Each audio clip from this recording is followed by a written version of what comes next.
dans la littérature, on commence tout doucement à s'intéresser au sport individuel. Moi, je suis avant tout dans le monde du rugby, dans le monde du water polo, du handball. Et de plus en plus, on s'intéresse au domaine collectif et à la gestion d'un collectif en sport individuel. C'est que rarement un athlète est seul. Et souvent, on a affaire à un collectif. Et cette prise en compte du collectif semble quelque chose d'extrêmement intéressant euh, à l'explorer. En termes de fonctionnement, ce que je vous propose, c'est que vous n'hésitiez pas à m'interrompre. Euh, on a 1 heure. Si vous avez des questions, si vous avez des commentaires, si vous voulez faire vivre le truc, moi je vais essayer de donner des exemples, mais si vous avez des exemples en bad, n'hésitez surtout pas.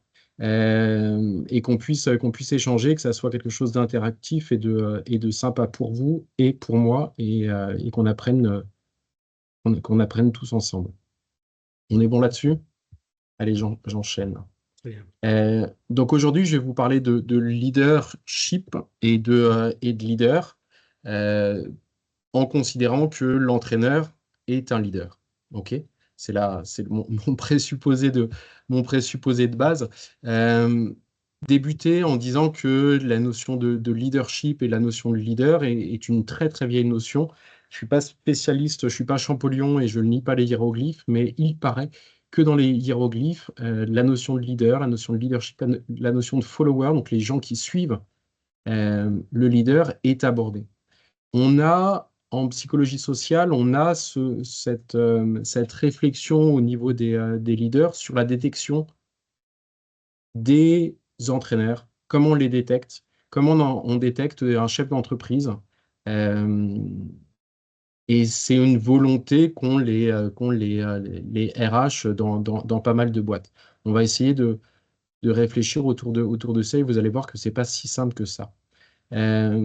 Autre élément, que ce soit des philosophes, des historiens, on a cette volonté de créer des grands hommes qui ont fait l'histoire. Je vous ai mis la photo du Panthéon, on est complètement là-dedans.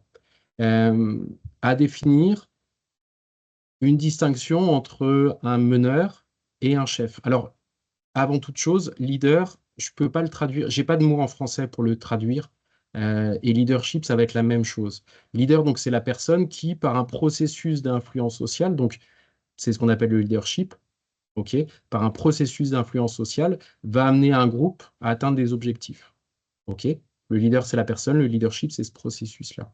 On n'a pas de mot en français et nous, on fait la distinction entre ce qu'on appelle un meneur et un chef. Le chef, ça va être imposé. Un entraîneur, il est imposé par une hiérarchie, tandis qu'un meneur va émerger d'un groupe. Dans les deux cas, ce sont des leaders, et dans les deux cas, ils influencent le groupe, en espérant pour le meilleur, ils influencent le groupe à atteindre ses objectifs, individuels ou collectifs.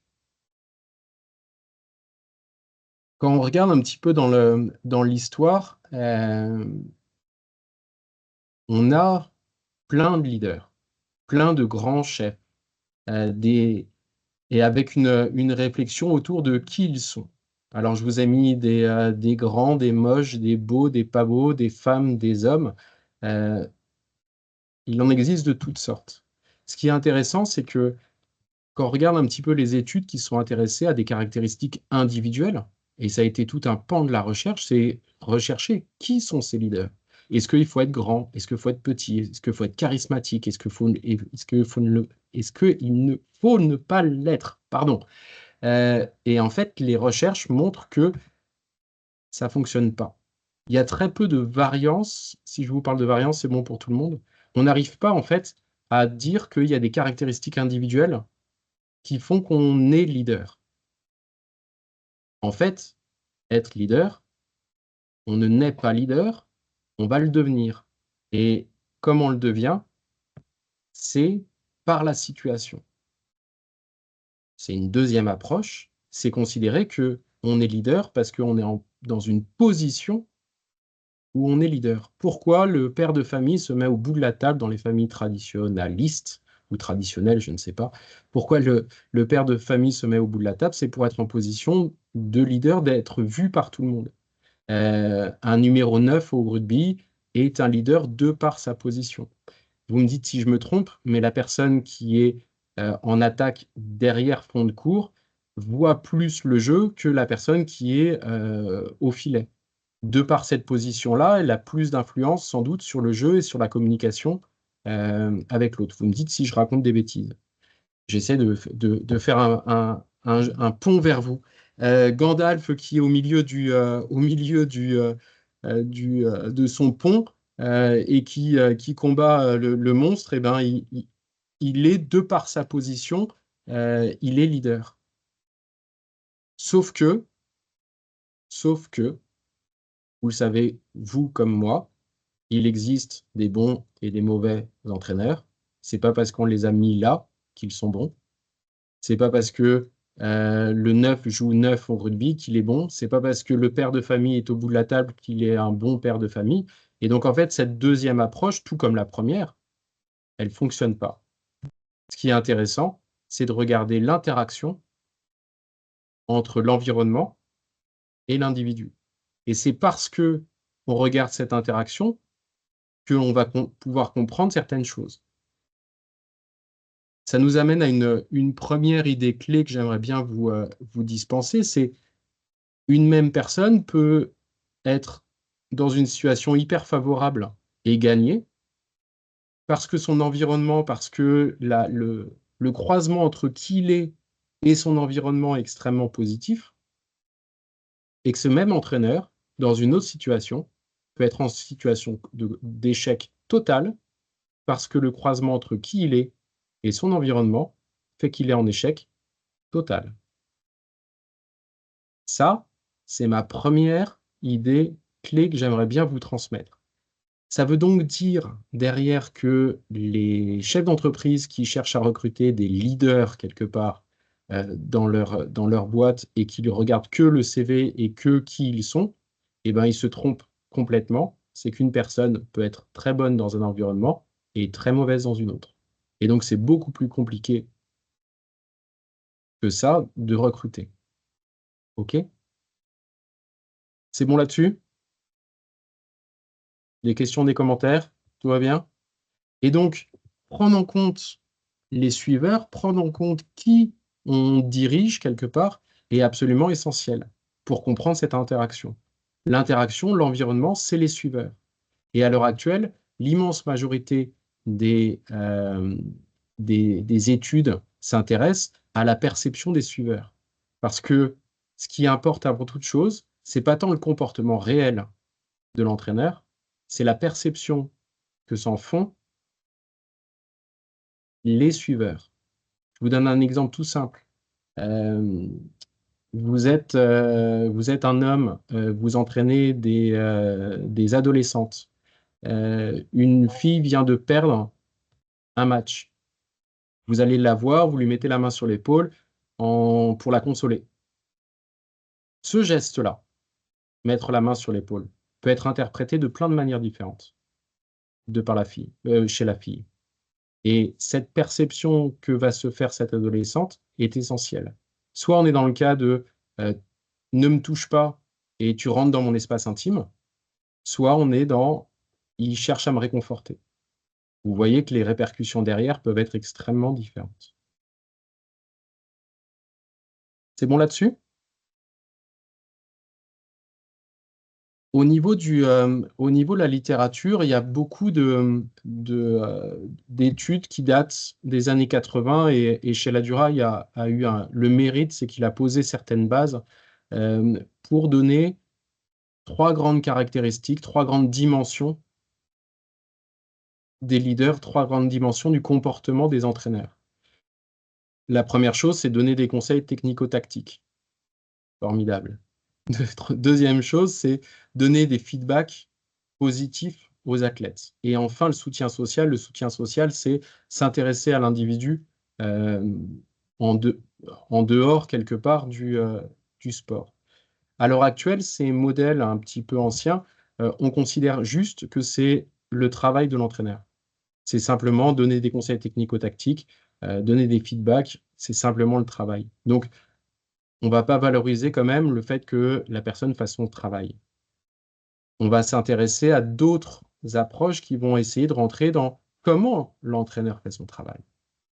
Alors, avant de débuter, d'enchaîner sur des modèles récents, positifs, je voudrais vous parler de modèles du leadership, modèles de l'entraînement qui sont récents, mais négatifs. La première chose, c'est le leader toxique ou le leader abusif. Pourquoi je vous en parle? Parce que je vous ai dit que moi, je m'intéressais aux violences dans le cadre de... Je suis rentré en fait par les violences par le prisme des normes. Et pour qu'il y ait normes, eh ben, il faut qu'il y ait une personne qui accepte et qui mette en place quelque part ces normes. Le leader toxique ou le leader abusif est défini comme un individu qui, par les comportements destructeurs et leurs qualités personnelles dysfonctionnelles, exerce un effet toxique sérieux et durable sur les personnes, les familles, les organisations, les communautés et même les sociétés qu'il dirige. Les sociétés qu'il dirige, je pense que quand on regarde un petit peu le paysage mondial, on en a quelques-uns. Donc, cette définition, c'est souligner, donc c'est un individu et il y a une réelle conséquence sur les suiveurs. Il y a une perspective qui dirait qu'on naîtrait quelque part leader toxique. Ça a été battu en brèche. À l'heure actuelle, on considère que c'est plutôt une perspective triangulaire. Une perspective triangulaire, c'est qu'il n'y a pas de mauvais entraîneurs de manière très intentionnelle. Alors, il peut y avoir des caractéristiques de manipulation et de domination, mais il faut qu'il y ait des suiveurs, il faut qu'il y ait des athlètes qui soient réceptifs à cette manipulation, à cette domination. Pourquoi ils sont réceptifs? Parce qu'ils ont peur, ou alors par pure complicité. Et enfin, il faut un environnement qui soit permissif. Et à ce titre-là, le sport, on peut questionner les normes de fonctionnement du sport qui, quelque part, sont permissives. Alors, je vous fais un tout petit aparté sur l'étude qu'on a faite sur les violences, qui permet en fait quelque part de répondre à est-ce que l'environnement sportif est permissif? Est-ce que l'environnement sportif favorise quelque part des violences? Donc, on a fait une étude sur 2129 adhérents âgés de 14 ans et plus. Vous voyez que le niveau de pratique est relativement faible, dans le sens où il y a la moitié de la population qui est soit loisir, soit au niveau départemental. Et on a mesuré les 4 formes de violence. La violence physique, la violence psychologique, la négligence, la violence sexuelle et sexiste. Et enfin, est-ce que les individus ont vécu au moins une forme de violence? Près de 60% des individus ont vécu au moins une forme de violence sur notre échantillon. Vous voyez que c'est la violence psychologique qui apparaît le plus, autour de 45%. Il existe des différences entre les hommes et les femmes. Les hommes subissent plus de violences physiques que les femmes, et inversement, les femmes subissent plus de négligence et de violences sexuelles et sexistes. Enfin, dans cette notion de leadership, est-ce que l'entraîneur est impliqué dans ces formes de violence? Et là, on voit quand ça change en fonction du type de violence. L'entraîneur, il est impliqué majoritairement dans les violences psychologiques et dans la négligence, et peu dans les violences sexuelles et dans les violences physiques. Donc ça, c'est un premier élément.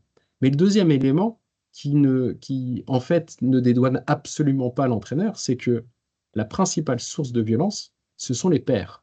Alors, je suis désolé, c'est P-A-I-R-S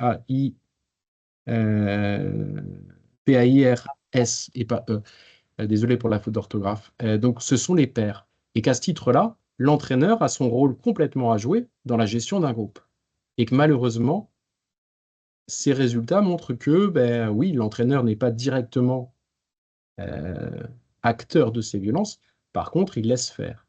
Il laisse faire le fait que des coéquipiers viennent violenter d'autres individus. Et que ça renvoie à la gestion d'un groupe et ça renvoie donc aux normes de fonctionnement qui sont peut-être permissibles. Vous avez parlé des approches classiques avec Sheila Duraï, je vous ai parlé d'un leadership toxique. Maintenant, parlons d'aspects positifs et qu'est-ce qu'un entraîneur peut mettre en place pour avoir une attitude et avoir des résultats qui soient le plus propices derrière. Quand je parle de résultats, je parle aussi bien sportifs, qu'individuelle au niveau des athlètes. Les approches positives du leadership, je vais vous parler de deux grands cadres théoriques. Le premier, c'est ce qu'on appelle le leadership transformationnel. Le leadership transformationnel, c'est le fait qu'un entraîneur, qu'un leader cherche, non pas par les sanctions, non pas par les récompenses, cherche à transcender en fait les besoins individuels des individus, cherche à transformer l'individu. Comment il y arrive? Il y arrive par 6 grandes familles de comportements. Je vous les ai cités ici, 6 comportements qui, quand on les développe, vont permettre un épanouissement de l'individu et, on va le voir, vont permettre d'augmenter la performance du collectif. Ces 6 comportements, je vais juste vous en citer un que j'aime bien. C'est la stimulation intellectuelle. La stimulation intellectuelle, c'est de se dire, nos athlètes, eh ben, formons-les. Formons-les pour qu'ils soient des athlètes intelligents et que limite, on n'ait plus besoin d'entraîner parce qu'en fait, ils sauront déceler le jeu, ils sauront analyser le jeu, ils sauront avoir du recul et réfléchir en fait sur leur pratique. Et cette stimulation intellectuelle, ça se forme relativement tôt. Ça nécessite de se remettre en cause parce que poser des questions et faire réfléchir les athlètes, parfois, c'est plus compliqué que de simplement être dans une attitude très descendante. Voilà. Une autre dimension, la considération individuelle, prendre le temps de s'intéresser à chaque athlète. Est-ce que dans le cadre d'un entraînement, est-ce qu'on adresse la parole à chacun des athlètes que l'on a? Parfois, je suis à peu près sûr que c'est pas toujours le cas et et qu'on est tous des humains et que on a des accointances plus ou moins fortes avec certains. Prendre le temps d'adresser la parole à chacun. Parce qu'il faut s'imaginer qu'un enfant qui, on ne lui adresse pas la parole une fois, 2 fois, 3 fois, combien de temps il va rester dans la pratique? Combien de gamins arrêtent parce qu'on ne s'intéresse pas trop à eux? Donc voilà des dimensions qui sont à développer. Une autre manière un autre cadre théorique, c'est le leadership, ce qu'on appelle authentique. Le leadership authentique, c'est un petit peu la même idée que le leadership transformationnel, c'est le fait d'être soi-même, dans l'entraînement, d'avoir une réflexion sur soi-même, d'avoir une réflexion sur ses forces et ses faiblesses, cette conscience de soi quand on entraîne. La perspective morale internalisée, c'est le fait d'être honnête dans sa pratique, pas tricher, parce que comment vous voulez transmettre quelque chose à des jeunes si soi-même on triche? Donc cette perspective morale internalisée. On a fait une étude il y a quelques années où on s'est intéressé au leadership authentique et à la performance d'équipe. La performance d'équipe était une performance de classement en fin de saison. Et en fait, ce qu'on s'est rendu compte, les résultats ont montré que quand les athlètes percevaient que leur entraîneur était authentique, alors la performance d'équipe était positive. Et que cette performance d'équipe, il y avait 43% de cette performance d'équipe qui était expliquée par la perception de l'entraîneur, ce qui est juste énorme. Donc de développer ce leadership authentique, ça fonctionne. Ça fonctionne en termes de performance.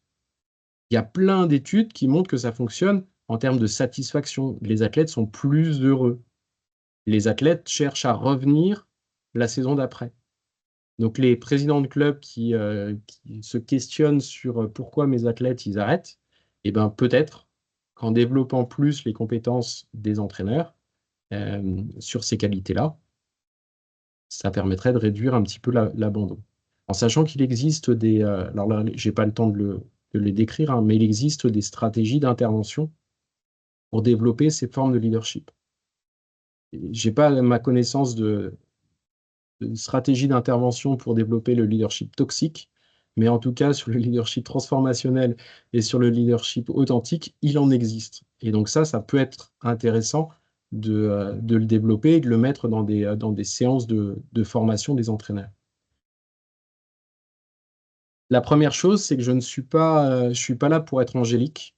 Euh, je vous dis pas qu'il faut s'intéresser que aux relations interpersonnelles, donc que à ces aspects très positifs, très authentiques de la chose.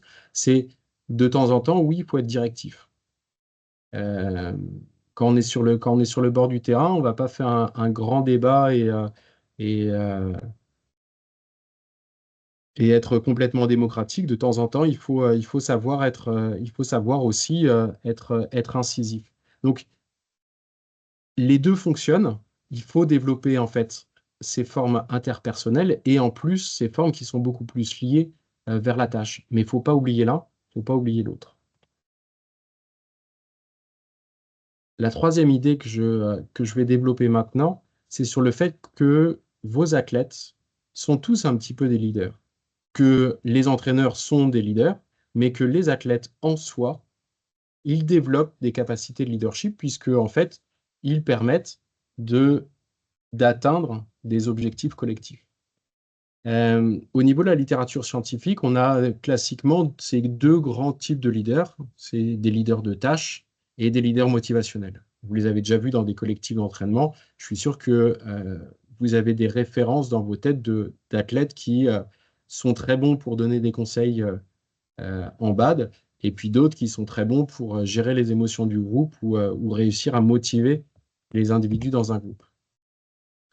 A été rajouté à ces deux formes de leadership euh, le leader externe qui va faire le lien avec le président du club, qui va faire le lien avec des sponsors, des médias, et le leader social qui lui organise tout ce qui se passe en dehors du gymnase, en dehors de l'entraînement. Ces quatre formes de leadership, euh, elles sont à développer et elles sont à valoriser. Et souvent, on valorise simplement le leader de tâche, le joueur qui peut donner des conseils technico-tactiques et qui peut donner des recommandations sur le cours, mais les autres formes de leadership sont à développer et sont à valoriser. En fait, là, ce qui est intéressant de développer, c'est ce qu'on appelle le leadership partagé. C'est que l'entraîneur réussisse à déléguer ces différentes formes de leadership auprès de ses athlètes. Il délègue.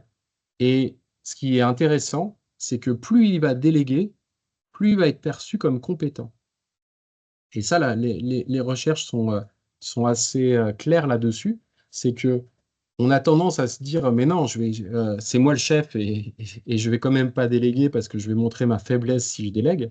Mais en fait, de valoriser les autres formes de leadership va permettre d'être perçu comme plus complet, 1, 2, 3, pardon, comme plus compétent. Donc, ce sont des formes de leadership à développer, et ce sont des formes de leadership à développer parce que, un, ça fonctionne en termes de performance, et deux, parce qu'en termes d'ego, en tant qu'entraîneur, on est perçu comme plus compétent. Euh, ces différentes formes, quoi, ce leadership partagé, il est associé à la performance. Il y a des méta-analyses qui montrent de manière très claire que plus le leadership est partagé, plus la performance individuelle et de l'équipe augmente. Euh, Ce leadership partagé, que ça soit dans le monde de l'entreprise ou dans le monde du sport, il est associé à une satisfaction au travail, à une diminution du burn-out, à une augmentation de la cohésion, à une augmentation de la qualité de vie au travail.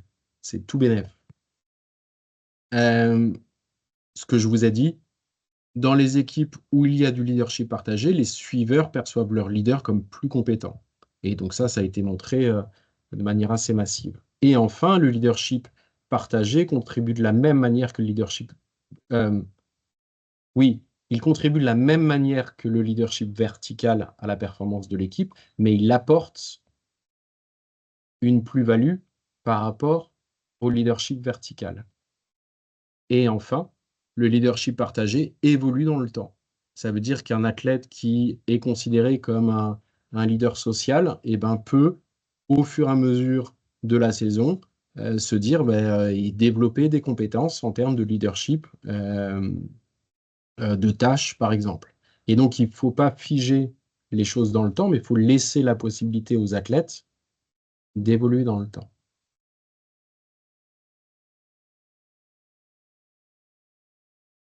Je terminerai juste par une petite boutade. Pour résumer, ce que j'aimerais bien que vous imprimiez de ma petite intervention, c'est de dire que euh, il existe en fait des formes qui s'intéressent à l'humain du leadership, à l'humain de l'entraînement, qui sont hyper intéressantes à développer. Ça, c'est la première chose. Et la deuxième chose, c'est que les athlètes en eux-mêmes ont des ressources qui peuvent être exploitées, et notamment des ressources en termes de leadership qui peuvent être vraiment mises en valeur pour le bien-être de tous et pour la performance de tous. Voilà ce que j'avais très rapidement à vous dire aujourd'hui. Je pense avoir tenu les temps. Super, merci hein, Grégoire. Ouais, merci. Euh, eh bien, Est-ce que vous avez des questions? oui.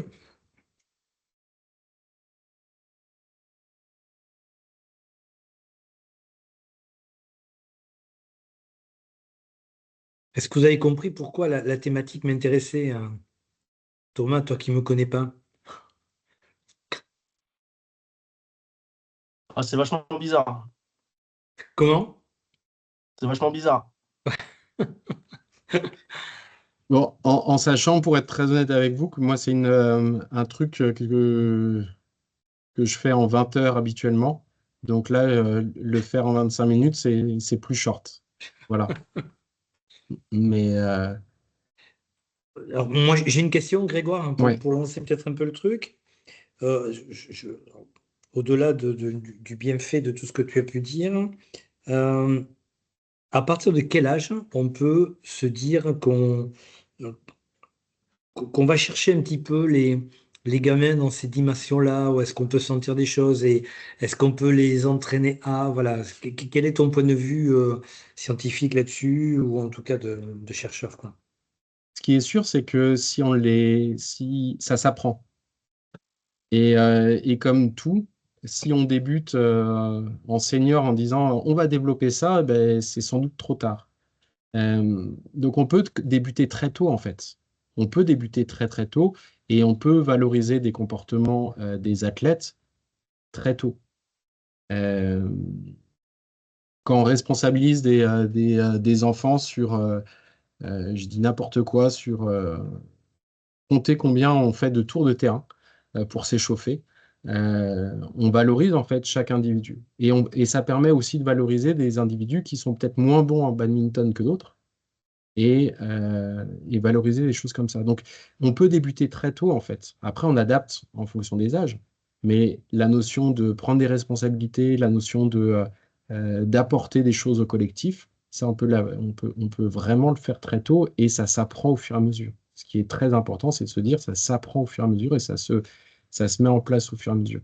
Il y a des fédés qui, alors c'est plus en sport collectif, hein, mais il y a des fédés qui mettent vraiment en place ça chez les jeunes pour que les athlètes, je pense à la fédé de rugby hein, par exemple, pour que les athlètes à la mi-temps, ils soient capables de prendre des décisions limite sans l'entraîneur. Ça nécessite en fait de vraiment le travailler beaucoup à l'entraînement. Parce que si au dernier moment on dit en situation de match, ah ben, prenez des décisions vous-même et analysez le jeu et analysez l'adversaire, ils seront incapables. Ils seront incapables. Donc ça se développe tôt, tôt. Et je pense que ça permet de garder des enfants dans la pratique, encore une fois. De garder des enfants dans la pratique qui sont peut-être pas les meilleurs, mais qui vont rester là parce que c'est quand même génial de pratiquer le bad et une bande de potes, en fait. Et de créer un collectif d'entraînement qui est en fait un collectif de jeunes qui s'entend bien, et ben, si ça permet de garder des enfants dans la pratique qui sont là avant tout pour s'amuser, pour s'éclater, c'est quand même une bonne chose. Je continue, hein. Est-ce qu'il n'y a pas un travail fondamental aussi à faire de la part de l'entraîneur? L'entraîneur, il est responsable de son collectif. L'entraîneur, il est responsable de l'aspect technique, de l'aspect tactique. L'entraîneur, il est responsable des gestes qui sont faits. Mais l'entraîneur, il est responsable de son groupe. Et c'est pour ça que moi, je suis content aujourd'hui d'intervenir. C'est qu'encore une fois, on parle beaucoup de sport collectif et de la gestion d'un collectif en sport collectif, mais de plus en plus, on s'intéresse au sport individuel. Et de plus en plus, à mon sens, il y a vraiment des choses à faire euh, au niveau individuel. C'est que malheureusement, on parle de sport individuel. Ouais. Non, mais voilà, malheureusement, on parle de sport individuel, mais vos athlètes, ils sont dans des collectifs. Vous me dites si je me trompe, mais ils sont avant tout dans des collectifs et ils passent du temps dans le collectif et que ce climat qui est mis en place par l'entraîneur, il est fondamental. Il est juste fondamental. Je ne vais pas vous faire un cours sur le climat lié à l'ego, le climat lié à la tâche, peut-être que ça vous parle, mais ça, c'est l'entraîneur qui le met en place. Mettre les athlètes en compétition, tout le temps. C'est l'entraîneur qui le met en place. Vincent, je te vois hocher la tête. Oui, oui, non, mais c'est que j'ai des petites perturbations aussi à la maison, c'est aussi pour ça. Mais il va falloir que je vous laisse en plus de ça. Mais oui, ça a fait écho à certaines notions qu'on a abordées sur une formation sur management et leadership.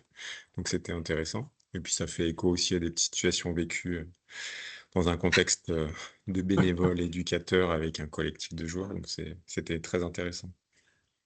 Ça serait possible de savoir un petit peu ce que vous faites dans les formations sur cette formation-là?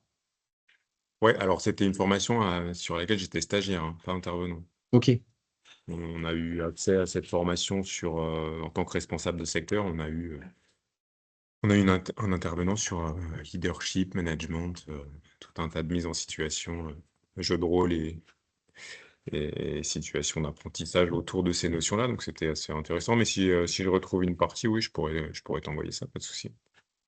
avec plaisir.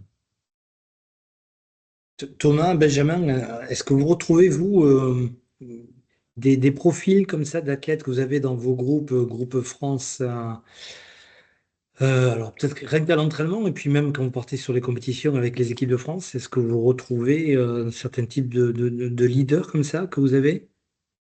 Ah oui, clairement. Sur le groupe, nous qu'on a, c'est sûr qu'on a des gens qui sont marqués par ces traits-là, notamment de leader de tâche. Là, je retrouve bien un peu j'associe bien les joueurs à tout ce que tu as pu nous dire là sur la fin de ton exposé. Leader motivationnel, leader social, etc. Ça résonne bien, ouais, c'est sûr, sans problème. Ce qui est intéressant, c'est d'essayer de croiser mes deux parties d'intervention. C'est que vos athlètes, en fait, vous pouvez développer du leadership transformationnel chez vos athlètes, vous pouvez développer du leadership authentique chez vos athlètes. Euh, Vos leaders de tâches, là, tes leaders de tâches, tu vois, dans le collectif, tu peux leur apprendre à être plus transformationnel, tu peux leur apprendre à être plus authentique, tu peux leur apprendre à comment stimuler tes autres athlètes, comment, tu vois, et que ça permet, euh, ouais, ça permet de croiser en fait mes deux parties où j'ai d'abord parlé de l'entraîneur plus et ensuite des athlètes, mais ça permet de croiser les deux perspectives. Et les leaders sociaux, vous en avez? Oui, oui, il y en a aussi, c'est sûr. Non, non, mais les quatre catégories, moi, ça me parle hein, quand je regarde le groupe qu'on a sur Bordeaux. Euh, Peut-être un peu moins sur les leaders externes, parce que voilà, ils sont jeunes aussi.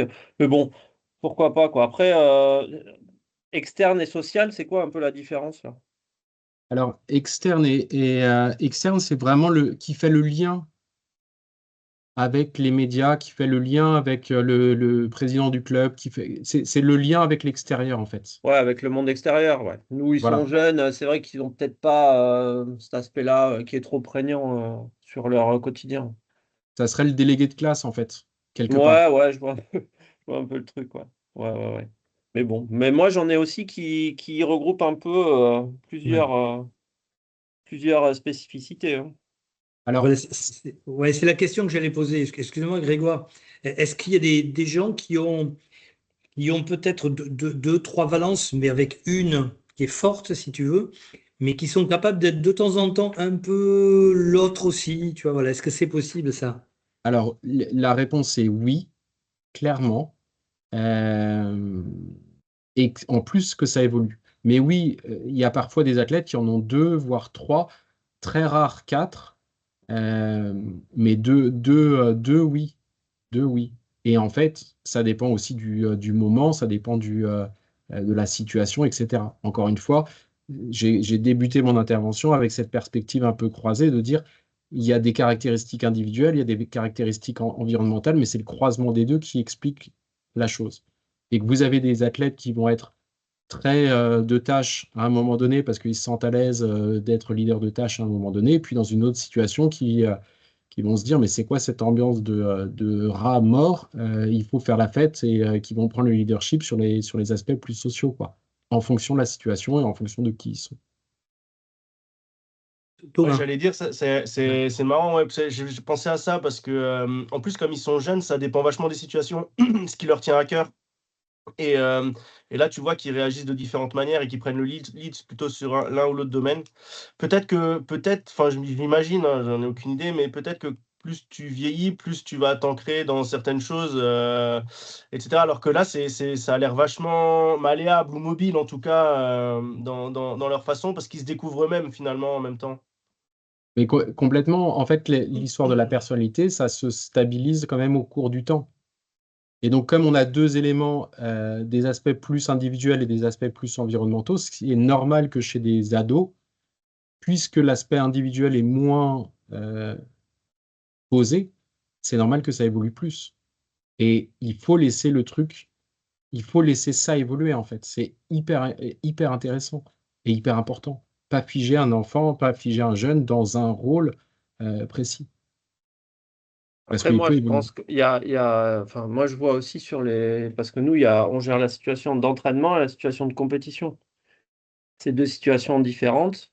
Pour autant, il faudrait qu'elles se ressemblent, mais c'est quand même deux situations bien différentes. Et des fois, on a des surprises. On a des leaders à l'entraînement ou voilà, qui sont des leaders de tâches, par exemple, qui s'effacent un peu parce qu'ils sont dépassés par ce qui se passe en compétition, la pression, la frustration, la crispation. Et puis, il y en a d'autres qui sont peut-être moins leaders sur des séquences d'entraînement et qui, par le biais justement de l'accès à la perf et puis de ce qui se passe sur la compétition, arrivent à switcher. Et puis, finalement, c'est eux qui deviennent moteurs sur certaines périodes, quoi.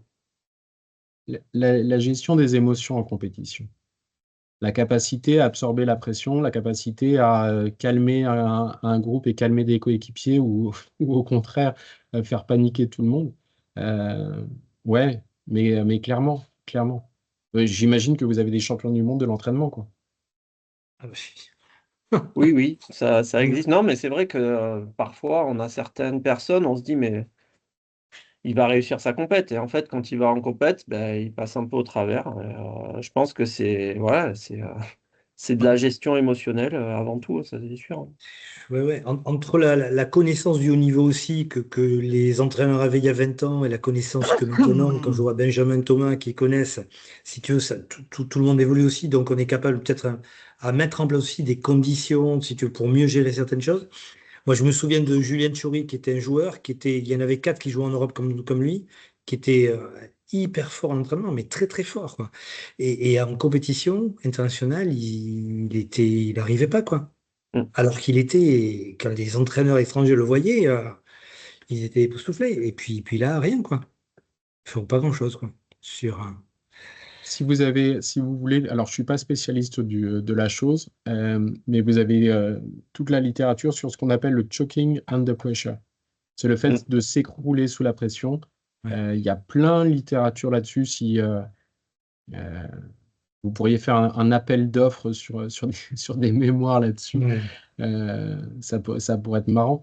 Mais il y a la littérature qui essaie d'expliquer en fait pourquoi il y a des personnes comme ça qui s'écroulent sous la Et c'est pression cool. Hmm.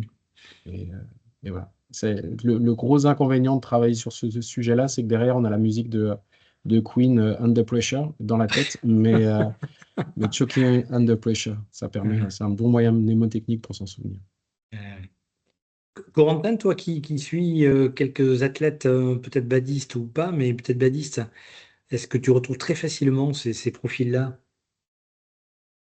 Oui, alors dans les athlètes que je suis au niveau badiste, ça reste sur des niveaux bien sûr très modestes, mais oui, oui, on retrouve en effet des leaders de tâches, beaucoup les leaders dans les petits clubs à niveau loisirs, départemental, petit régional.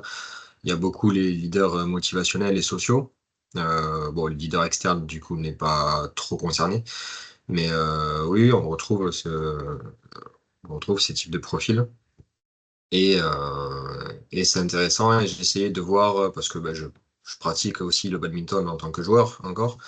Et j'ai essayé de voir aussi justement de faire le parallèle avec comment mon entraîneur, comment mon coach, est-ce qu'il développe ou pas ces aspects-là à l'entraînement.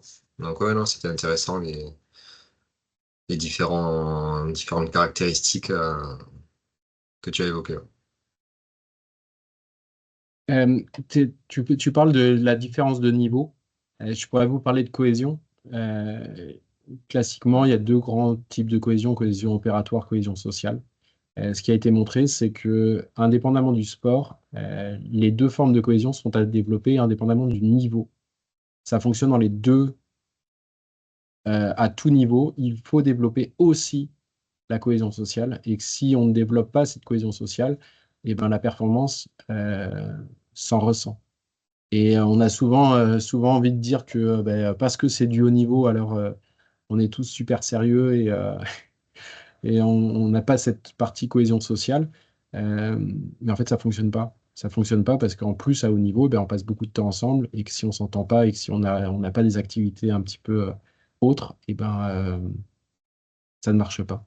La question derrière, c'est la question du transfert. C'est que faire du team building pour développer la cohésion de groupe, en se disant ça va être génial et les athlètes vont être plus impliqués. Le problème, c'est que si on fait du team building et qu'il n'y a pas de répercussions derrière en termes de comportement de l'entraîneur, pour le dire autrement, un entraîneur qui est hyper directif, qui fait du team building pour remettre de la relation sociale entre les personnes et qui, le lendemain du team building, est de nouveau hyper directif, le team building n'aura servi à rien du tout. Donc, ça nécessite aussi un transfert de à quoi sert le team building et comment je l'implémente aussi en tant qu'encadrant. Et voilà. Je ne sais pas si vous en faites du team building ou pas un petit peu en Pôle France. Bah, oui, oui, on essaye de faire des regroupements des fois, on est entre nous, mais c'est vrai qu'on est un peu tout le temps entre nous pendant Ouais. toute la saison. Après, ils ont des temps de cours, la plupart sont mineurs, donc c'est un peu à la marge, quoi. On fait quelques regroupements, peut-être 2 fois par an, on fait quelque chose hors badminton, mais sinon tout tourne autour du badminton quand même. J'ai une petite anecdote, alors c'était pas au même niveau que mes collègues, alors c'était un très bon niveau aussi, mais c'était en club, hein.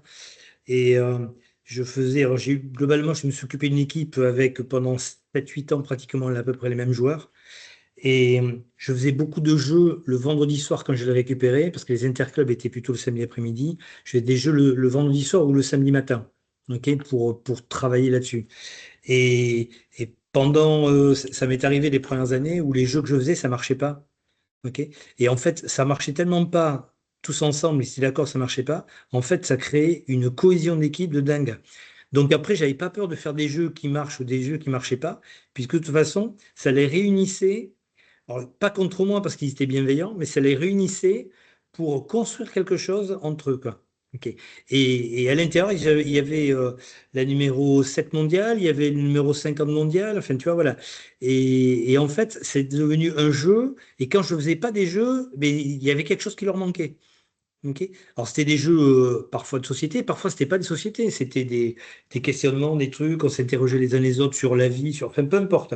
Ok, mais en tout cas, ça créait quelque chose et qui faisait que, voilà, donc, et c'était très rigolo, je m'en suis aperçu au bout d'un an, ça. C'est-à-dire que merde, ça marche, ah ouais, là, ça marche, et ah, merde, ça marche pas, merde, je me suis. Et en fait, même quand ça marchait pas, ils étaient dans une telle émulation entre eux pour me dire, ah Michel, t'as essayé un truc, ça marche pas, ah, voilà, et voilà. Et puis ils partaient au combat ensemble, quoi. En fait, la cohésion, c'est deux forces. Une force d'attraction et une force de répulsion. D'accord, Et, ok. et en fait, on peut Hmm. jouer sur les deux tableaux. Qu'est-ce qui nous attire et qu'est-ce qui nous rend différents ou qu'est-ce qui nous répulse, entre guillemets, par rapport à l'autre. Et, euh, et oui, ça s'explique en fait. Ça s'explique. Et un bouc émissaire, pardon, mais un bouc émissaire, ça a cette fonction-là en fait. Ça permet de resserrer un groupe contre un individu. Regarde déjà, j'avais Ouais, presque déjà le. Non, non, c'était très. Voilà, je dis, c'était étonnant que quand je faisais moins, ben, il me le reprochait pas. Il me disait, ah, t'as fait moins de choses là. Tiens, c'est bizarre.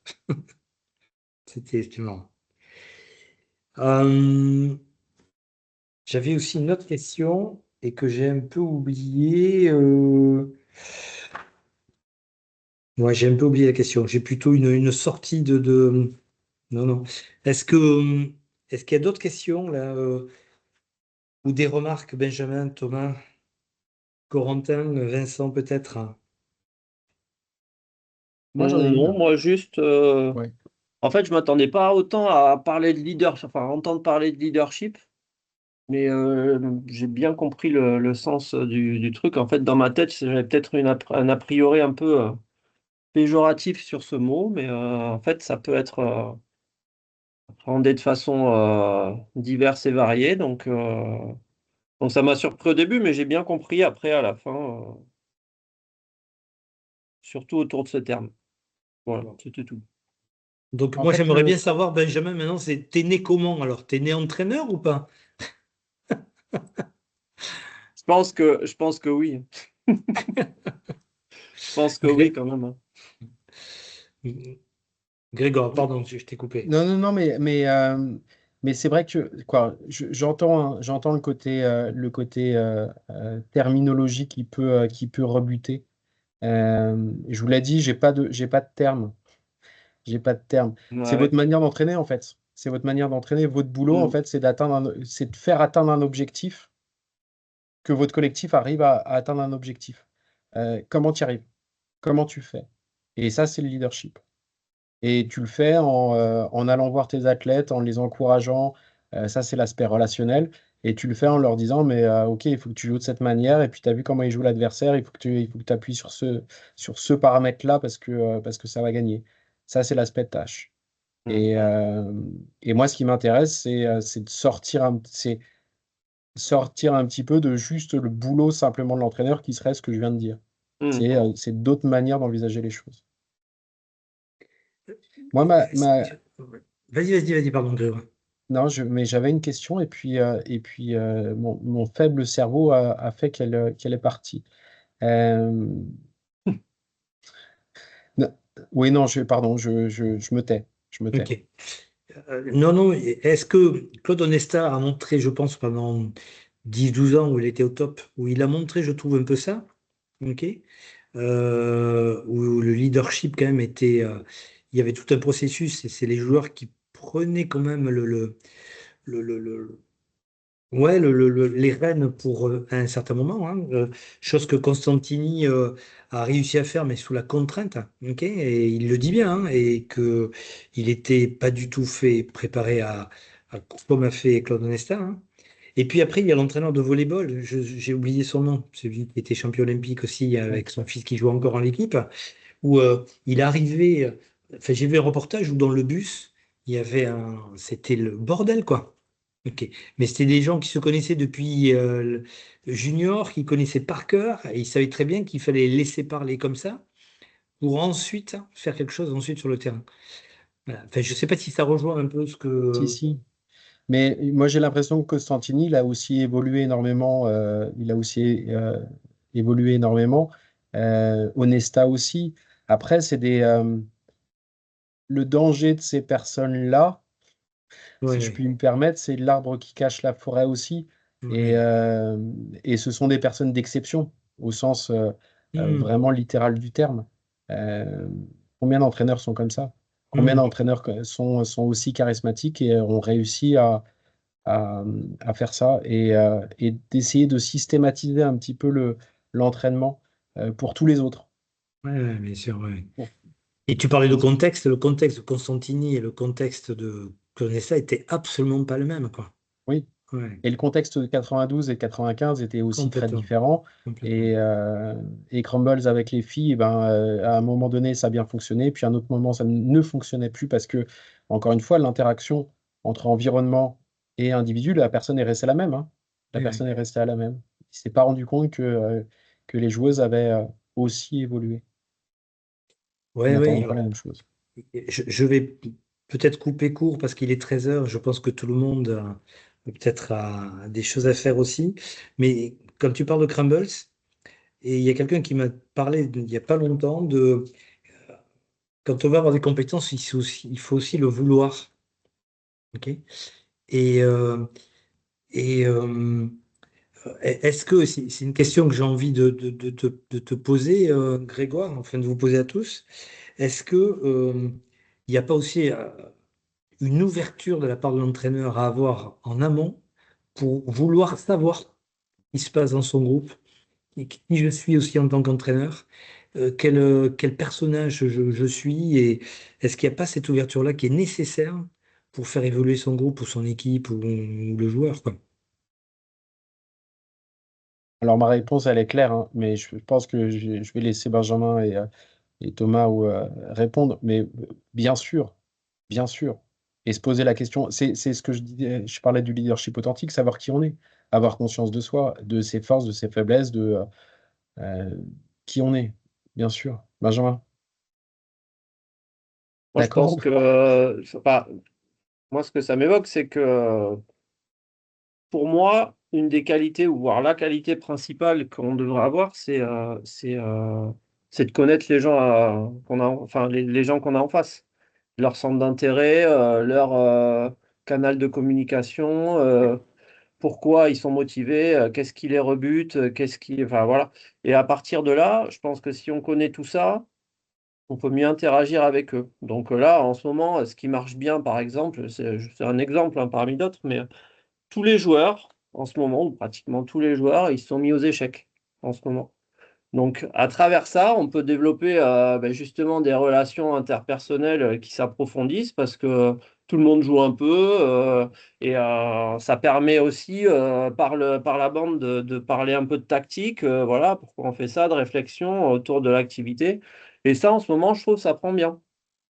Ça prend bien, on ne parle pas du tout de badminton, ou par la bande, on va dire, mais je pense que ça resserre un peu les liens du groupe, et en même temps, on apprend à mieux connaître les gens avec qui on passe toute la journée, en fait. Et je trouve que ça, c'est des petits exemples intéressants qui permettent que les choses se passent au mieux au jour le jour.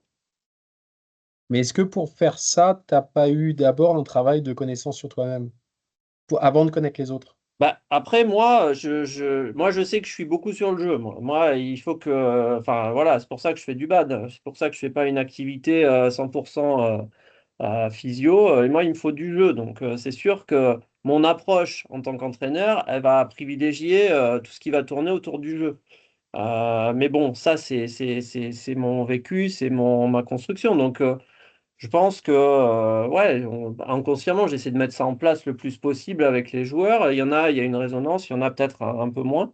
Mais, ouais, ouais, ça rentre en ligne de compte, évidemment. Merci. Petite anecdote, entraîneur de volleyball, l'équipe de France junior.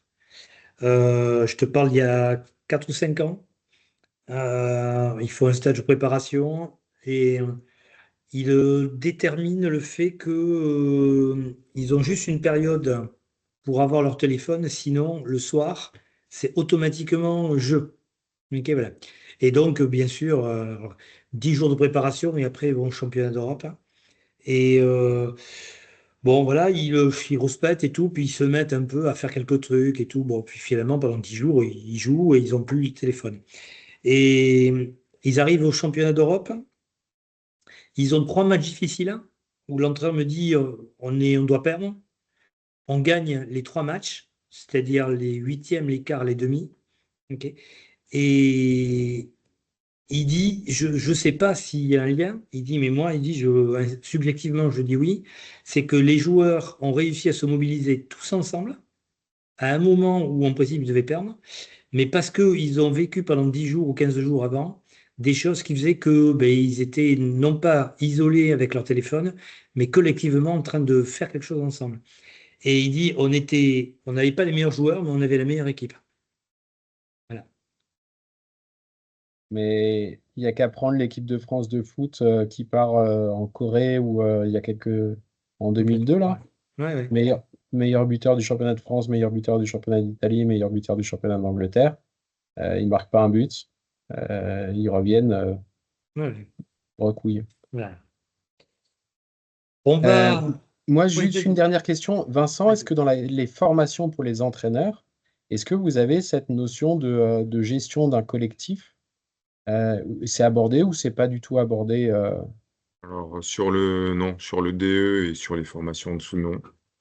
En tout cas, c'est pas une thématique qui est développée. Et sur le DES, c'est fait à la marge, mais c'est pas, pour moi, c'est pas formaté, quoi. Ça peut Ok. être l'objet de discussions comme ça, plutôt informelles avec les coachs quand ils sont immergés sur les pôles France. Mais il n'y a pas une intervention, à ma connaissance, structurée autour de la thématique. Et de manière plus large sur la psycho du sport en termes au niveau Non, plus global? non, non, c'est assez léger hein, chez nous, ça, dans le parcours. Il y a pas grand-chose, non. En DE, il y a quasiment rien, c'est sûr. Après, les DE, ça dépend aussi des OF, mais globalement, quand on regarde un petit peu ce qui se dit de l'ensemble des DE proposés, c'est quelque chose qui est peu ou pas abordé.